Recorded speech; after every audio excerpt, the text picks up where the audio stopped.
Assalamualaikum warahmatullahi wabarakatuh. Bapak dan Ibu yang saya hormati dan saya banggakan, di sesi pertama ini kita akan mempelajari materi Building Learning Commitment, yang mana dalam materi ini akan kita bahas tentang komitmen apa saja yang harus Bapak Ibu laksanakan demi tercapainya diklat yang kita laksanakan secara jarak jauh atau menggunakan konten e-learning ini.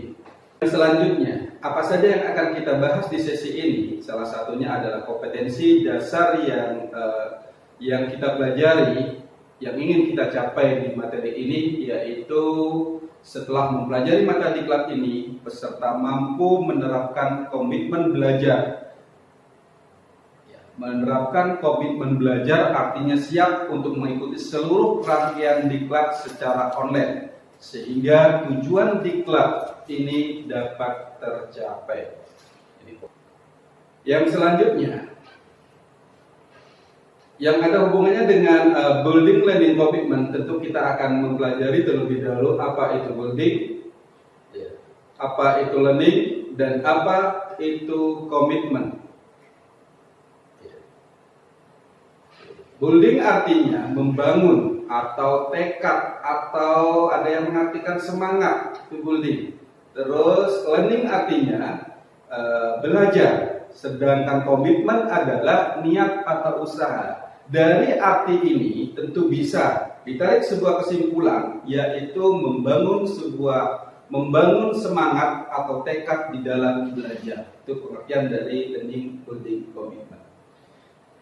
Ketika Bapak dan Ibu sebagai peserta diklat dan kami sebagai widyaswara serta teman-teman sebagai panitia membangun sebuah tekad komitmen di dalam pembelajaran dengan sesuai dengan apa yang diharapkan, tujuan pembelajaran akan bisa tercapai. Bapak dan Ibu yang saya hormati dan saya banggakan, kita ketahui bahwa Bapak dan Ibu adalah seorang atau yang sudah dewasa. Tentu di dalam pembelajaran orang dewasa ada perbedaannya dengan cara belajar orang yang masih tingkat bawah ataupun anak-anak. Kalau kita melihat gambar tayangan gelas ini, tentu bisa kita membedakan. Bapak dan Ibu bukanlah seperti gelas kosong ini. Bapak dan Ibu posisinya bukan seperti gelas kosong, tetapi posisi Bapak dan Ibu tentu sudah ada isinya. Apakah isinya itu setengah, apakah penuh? Itu tentu Bapak dan Ibu yang lebih tahu. Oleh karena itu, terkait dengan gelas kosong tadi atau gelas yang ada isinya tadi, kami sebagai widyaswara pengampu mata diklat ini, tentu ketika akan memberikan sesuatu, yaitu tadi saya ibaratkan adalah Bapak dan Ibu dalam posisi gelas yang ada isinya. Namun saya harapkan walaupun gelas yang ada isinya tadi penuh, saya harapkan dalam posisi yang setengah. Agar kenapa ya saya mengharapkan seperti itu? Agar ketika diisi, ketika kita tambahkan sesuatu, dia tidak tumpah seperti gambar yang ada di sebelah ini. Ini harapan kami sebagai pengampu mata diklat building learning commitment ini. Oke, kita lanjutkan.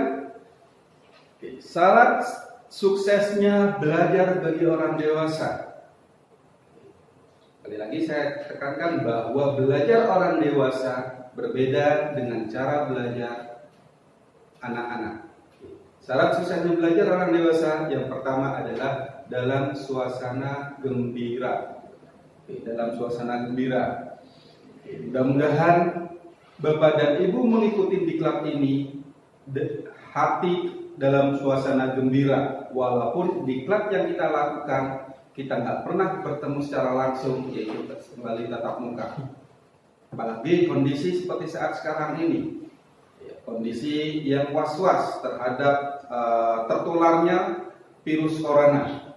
Mudah-mudahan belajar yang Bapak Ibu alami melalui diklat ini tetap dalam suasana gembira. Yang kedua, syarat yang kedua adalah ada antusias ataupun bersemangat di dalam mengikuti diklat ini. Terus yang selanjutnya terbuka dan membuka diri. Ketika ada hal-hal yang belum dipahami, saya harapkan Bapak dan Ibu mau mengungkapkan baik itu kepada kami sebagai pengampu mata diklat ataupun dengan rekan-rekan atau teman-teman sekelas yang sama-sama mengikuti diklat ini. Yang selanjutnya adalah siap untuk berubah dan dinamis. Ya, ini harapannya. Siap untuk berubah, tentu berubah ini adalah berubah yang lebih baik. Ya, bukan berubah dari yang baik menjadi yang buruk, tapi dari yang biasa-biasa saja menjadi yang luar biasa. Yang selanjutnya, syarat pembelajaran bagi orang dewasa adalah rileks, tidak tegang. Tentu nanti ketika menghadapi beberapa kegiatan ataupun aktivitas-aktivitas di dalam konten e-learning, di situ ada diskusi, ada kuis, ada penyelesaian tugas yang harus Bapak Ibu selesaikan. Saya harapkan tidak terlalu tegang. Oke, agak rileks itu bukan santai, tapi harus dikerjakan. Terus yang selanjutnya, syarat pembelajaran orang dewasa adalah dalam kebersamaan. Artinya suksesnya kegiatan ini, suksesnya kegiatan diklat ini bukan sukses pribadi, tetapi bisa diusahakan atau bisa sukses secara keseluruhan, yaitu kami sebagai pengampu sukses di dalam menyampaikan materi, panitia sebagai penyelenggara sukses di dalam menyelenggarakan diklat ini, dan Bapak dan Ibu sebagai peserta diklat sukses di dalam mengikuti diklat. Itu mudah-mudahan harapan mengikuti diklat bisa tercapai. Baik, kita lanjutkan Bapak dan Ibu yang saya hormati. Tadi kita membicarakan tentang syarat dan suksesnya belajar bagi orang dewasa. Oke, ini seperti yang Bapak dan Ibu lihat, perhatikan di sini adalah sebuah keberhasilan dari belajar. Tentu di situ ada beberapa faktor. Yang pertama adalah dari beberapa peserta, ada si Udin umpamanya, ada si Agus umpamanya, ada si Rina umpamanya di situ, terus ada si Wayan, Nyoman dan sebagainya. Ketika beberapa teman ini, beberapa peserta bisa ada sebuah kerjasama yang baik, terjalin komunikasi yang baik, tentu akan menciptakan suasana belajar. Ya, seperti yang diharapkan tadi, ada sebuah kebersamaan. Ya, tentu kebersamaan ini akan mewujudkan juga suasana belajar yang menyenangkan. Ketika ada suasana belajar yang menyenangkan, tentu keberhasilan belajar akan tercapai. Selain itu juga, keberhasilan belajar juga tidak lepas dari adanya minat Bapak dan Ibu untuk belajar. Mudah-mudahan Bapak dan Ibu ketika mengikuti diklat ini, ada minat. Ada minat, bukan karena paksaan. Walaupun di awal Bapak dan Ibu diperintahkan untuk ikut diklat ini. Oke, lanjut, ada kemaknaan di dalam proses pembelajarannya. Oke, sehingga ada suasana belajar yang menyenangkan, adanya minat, ada kemaknaan, akan tercapainya keberhasilan belajar. Selain itu tentu ada sebuah kurikulum. Ya.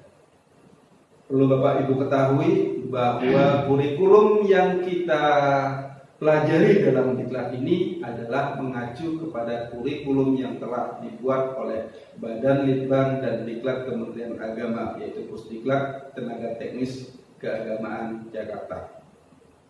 Terus yang selanjutnya juga, selain ada kurikulum juga ada penyelenggara. Ya, ada penyelenggara yang memfasilitasi kegiatan ini.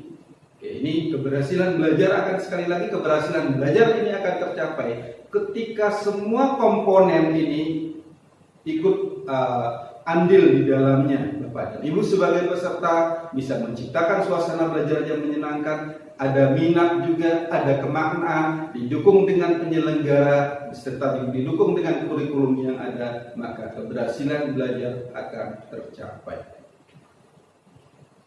Bapak dan Ibu yang saya hormati, kita lanjutkan. Tadi di awal saya katakan bahwa orang dewasa itu belajar salah satunya adalah dengan diusahakan dalam suasana yang gembira atau menyenangkan. Kenapa hal itu perlu dilakukan dalam suasana gembira dan menyenangkan? Karena kita ketahui bahwa otak sebagai pusat belajar setiap saat akan disuguhi dengan ragam informasi, baik itu melalui indera mata, melalui telinga, melalui rasa.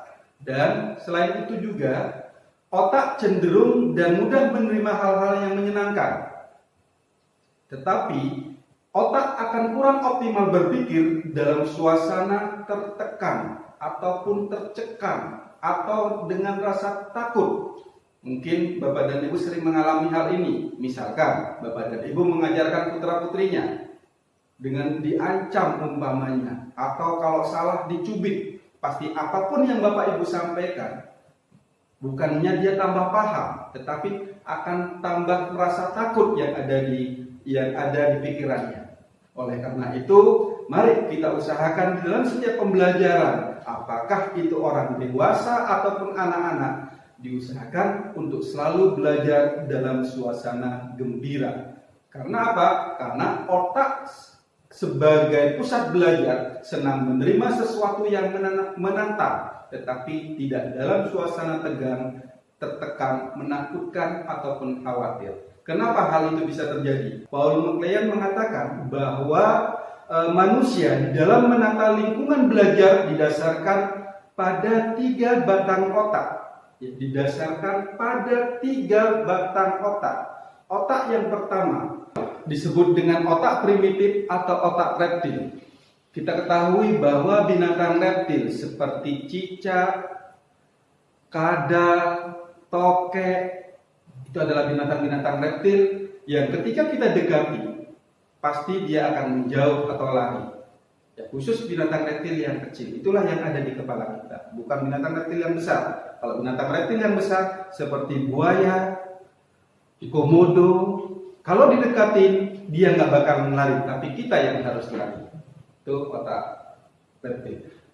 Terus selanjutnya batang otak yang kedua yaitu kita kenal dengan istilahnya otak mamalia atau limbic system. Ya, kita ketahui otak mamalia, sifatnya mamalia adalah memiliki sifat yang penyayang. Oke, ini yang ada di kepala kita. Oleh karena itu diusahakan otak reptil merasa aman, mamalia merasa nyaman, maka batang otak yang ketiga yang dinamakan neokortex atau limbik atau otak yang tercanggih, otak bahasa, ini bisa bekerja dengan baik. Batang otak kita yang ketiga dinamakan neokortex. Ini menurut Paul McLean. Paul McLean merumuskan belajar ini dengan merumuskan belajar yaitu mamalia harus merasa nyaman, reptil merasa aman, maka neokortex bisa bekerja dengan baik. Bapak Ibu yang saya hormati dan saya banggakan, selanjutnya kita akan membahas tentang bagaimana komitmen belajar yang menyenangkan untuk tercapainya kesuksesan di dalam belajar. Oke. Prinsip belajar orang dewasa salah satunya adalah tidak menghafal tetapi memahami. Artinya apa? Di dalam belajarnya orang dewasa ini tidak perlu kita harus menghafal, tetapi yang perlu itu adalah kita harus memahami apa yang kita pelajari. Yang selanjutnya, prinsip belajar orang dewasa tidak teoritis tapi mampu mengerjakan. Oleh karena itu ketika belajar diusahakan kita tidak terlalu banyak teori, tapi harus selalu kita laksanakan. Apalagi di dalam diklat ini banyak sekali tugas-tugas yang harus Bapak Ibu selesaikan. Oleh karena itu harus segera dikerjakan. Yang selanjutnya, prinsip belajar orang dewasa adalah tidak dipaksakan, tetapi tahu kewajiban dan tujuannya apa. Sekali lagi, tidak dipaksakan, tapi tahu terhadap kewajiban dan tujuan diklat ini. Tentu Bapak dan Ibu ketika pertama kali menerima perintah untuk mengikuti diklat ini, berarti harus tahu kewajibannya dan apa tujuan diklat ini. Ini Bapak dan Ibu harus ketahui. Selanjutnya, Dr. Vermont Magnuson mengatakan pada tahun penelitiannya pada tahun 1983 bahwa orang belajar itu ketika dia belajar dengan cara membaca, yang masuk di pikirannya adalah, yang diingat adalah 10% dari apa yang dibaca. Sementara itu ketika dia mendengarkan apa yang disampaikan, maka 20% akan mudah mengingat dari apa yang didengar, dan 30% dari apa yang dilihat. Selanjutnya, ketika orang belajar dengan cara melihat dan mendengar, dia akan dapat atau mampu mengingat yaitu sebesar 50%. Sedangkan ketika dia berbicara atau mengungkapkan gagasan ketika belajar atau menguraikan dengan cara berdiskusi umpamanya, itu akan 70% dia akan dapat mengingat dari apa yang telah dipelajarinya. Sementara itu ketika dia dapat melakukan atau dengan cara mengatakan dan langsung mengerjakan, maka akan memperoleh atau mengingat dari apa yang dipelajarinya yaitu sebesar 90%. Itu menurut Dr. Vermont Magnuson. Bapak dan Ibu yang saya hormati dan saya banggakan, peserta diklat e-learning ini, hubungannya dengan kita belajar secara online, tentu di situ harus kita membuat sebuah komitmen di dalam pembelajaran.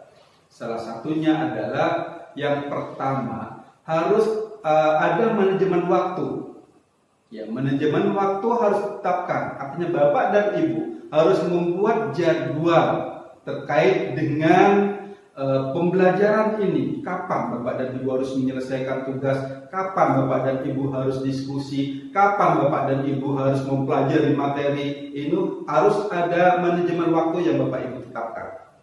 Yang kedua, mempersiapkan teknologi yang dibutuhkan. Misalkan kita tidak bisa membawa laptop kemana-mana, tapi bisa membawa Android kemana-mana. Ya, itu dipersilakan Bapak dan Ibu menggunakan Android. Tidak selamanya pembelajaran ini harus menggunakan laptop. Ya, kita harus mempersiapkan teknologi yang dibutuhkan. Yang selanjutnya di dalam pembelajaran e-learning ini adalah yang tidak kalah pentingnya yang Bapak dan Ibu harus komitmen di dalam pembelajaran ini adalah belajar dengan serius dan semangat. Serius ikuti kegiatan pembelajaran, baik itu secara mandiri ataupun ketika ada diskusi ataupun mengerjakan tugas-tugas yang telah diberikan oleh Widya Iswara, Bapak dan Ibu harus serius dan semangat. Yang selanjutnya, yang terakhir adalah jaga komunikasi dengan para fasilitator. Ya.